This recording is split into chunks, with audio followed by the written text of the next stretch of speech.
Hello everyone, welcome to chemistry Locha. हम बिल्कुल अंतिम पड़ाव में हमारे इस चैप्टर के हैं, लास्ट स्टेज पे हैं हम। हमने केमिकल्स फ्रॉम कॉमन सॉल्ट में क्लोर एल्केली प्रोसेस पढ़ लिया है, जिससे सोडियम हाइड्रोक्साइड जो है उसका फॉर्मेशन होता है, साथ में क्लोरीन व हाइड्रोजन गैस रिलीज होती है। नेक्स्ट हमारे पास दूसरा केमिकल है ब्लीचिंग पाउडर। नाम से ही पता चल रहा है ब्लीच करने में, या फिर हमारे पास जो है बहुत सारी ऐसी इंडस्ट्रीज जहां पे कलर का काम है, वहां पे इसका यूज होता है। फॉर्मूला आपको याद होना चाहिए, CaOCl2। It is prepared by passing chlorine gas over dry slagged lime. अब जो है स्लैग्ड लाइम जब कैल्शियम ऑक्साइड वाटर के साथ रिएक्ट करता है तब क्या बनाता है? Calcium hydroxide. इसमें जब क्लोरीन गैस पास करते हैं तब हमारे पास बनता है CaOCl2 प्लस H2O। अब यही हमारे पास क्या है? यही हमारे पास ब्लीचिंग पाउडर है। सबसे इंपॉर्टेंट यहां से इसके यूजेस पूछे जाते हैं।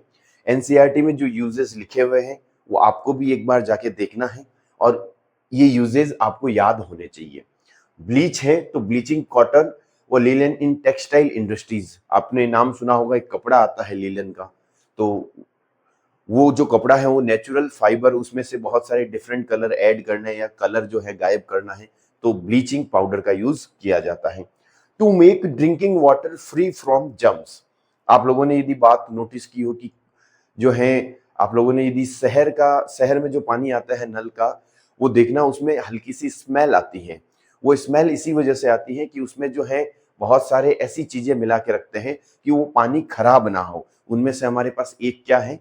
क्लोरीन। ऑक्सीडाइजिंग एजेंट, ऑक्सीजन इसके एक फॉर्मूले में प्रेजेंट है, तो ये एक्ट करता है एज ऑक्सीडाइजिंग एजेंट।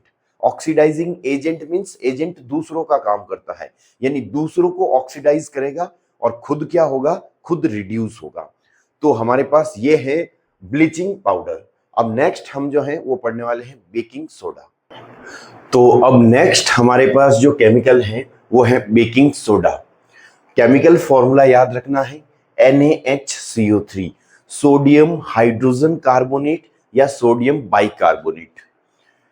इसको जो प्रिपेयर किया जाता है, ये बनाया जाता है ब्राइन सॉल्यूशन। ब्राइन सॉल्यूशन क्या होता है मैंने पहले भी क्लोर एल्कली प्रोसेस में समझा दिया है कि पानी लेना है, उस पानी में NaCl डिसॉल्व कर देना है।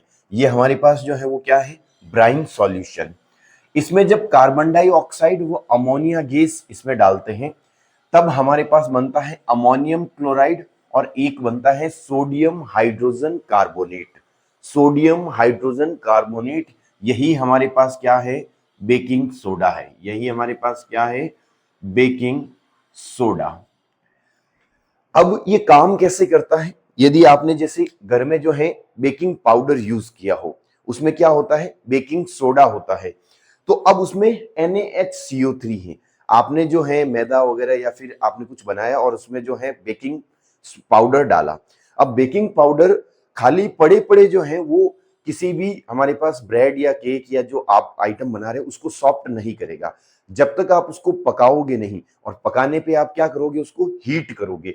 तो जैसे ही NaHCO3 को हम हीट करेंगे, इसको थोड़ी सी एनर्जी मिलेगी, तो ये क्या किस में कन्वर्ट हो जाएगा? ये सोडियम कार्बोनेट में कन्वर्ट हो जाएगा, प्लस साथ में वाटर और कार्बन डाइऑक्साइड।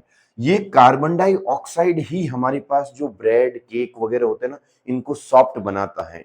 तो ये कार्बन डाइऑक्साइड क्या करती है? वहां से रिलीज होती है और वहां उसके जो स्पेस होता है उसमें ट्रैप हो जाती है। अब हमारे पास CO2 gas makes cake and bread soft and spongy. तो ये वर्किंग है एक तरीके से। ये हमारे पास क्या है? आपको यदि सिर्फ इक्वेशन पूछे कि कैसे बनता है, तब ये वाली इक्वेशन लिख के आओगे। ज्यादा डिटेल में पूछे कि ये काम कैसे करता है, तो आपको ध्यान में रखना है कि बाइकार्बोनेट जब हीट होता है तब कार्बोनेट में चेंज होता है, plus water plus carbon dioxide में चेंज। और यही कार्बन डाइऑक्साइड रेस्पॉन्सिबल होती है ब्रेड और केक के स्पॉन्जी होने पे या सॉफ्ट होने के लिए। इसके यूजेस की यदि मैं बात करूं तो पहला यूजेस तो हो गया बेकिंग पाउडर में यूज लिया जाता है। दूसरा, हमने एक एंटा एसिड्स पढ़े थे जिसमें बेसिकली होते हैं मैग्नीशियम हाइड्रोक्साइड, एक तरीके के बेस होते हैं। हमारे पास जो ये है, ये भी एक तरीके से जो है उसमें एज ए एंटासिड्स जो है काम में लिए जाते हैं।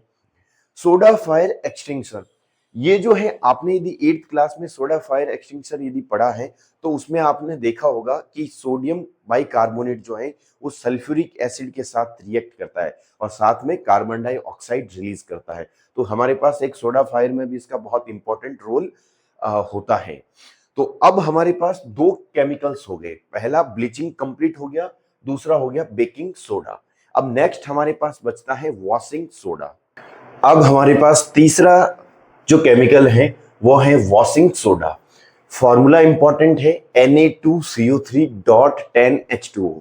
ये .10H2O क्या है हम आगे इसको डिस्कस करेंगे वाटर ऑफ क्रिस्टलाइजेशन में। केमिकल नेम की यदि मैं बात करूं तो केमिकल नेम है इसका सोडियम कार्बोनेट।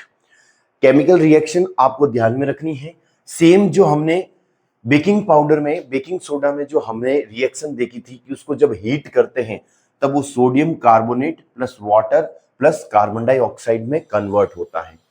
अब ये सोडियम कार्बोनेट जो है वो वापस से वाटर मॉलिक्यूल्स के साथ रिएक्ट करके उसके साथ में अटैच हो जाता है और फॉर्मूला बनता है Na2CO3.10H2O। सबसे इंपॉर्टेंट पार्ट फिर से इसके यूजेस, एनसीईआरटी वाले यूजेस आपको हमेशा याद रखने हैं।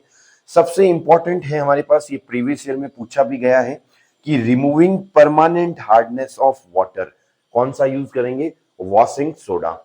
It is use in the manufacture of sodium compound such as borax.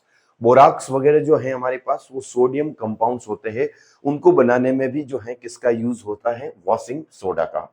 Sodium carbonates जो है वो glass, soap and paper industries में भी काम में लिए जाते हैं। तो हमारे पास ये सारे केमिकल्स हो गए, चारों के चारों केमिकल्स हमने वन बाय वन डिस्कस कर लिए हैं।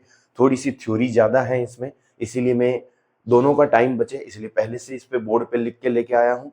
आप जो है इनको अच्छे से रिवाइज करें। बेसिकली यहाँ से फॉर्मूलाज पूछे जाते हैं, सिंपल सा नाम पूछ लिया जाता है, केमिकल इक्वेशन और यूजेस, छोटे छोटे से हमारे पास ये टॉपिक हैं। तो आज के वीडियो में इतना ही, मिलते हैं आपसे नेक्स्ट वीडियो में। Thank you so much, bye bye.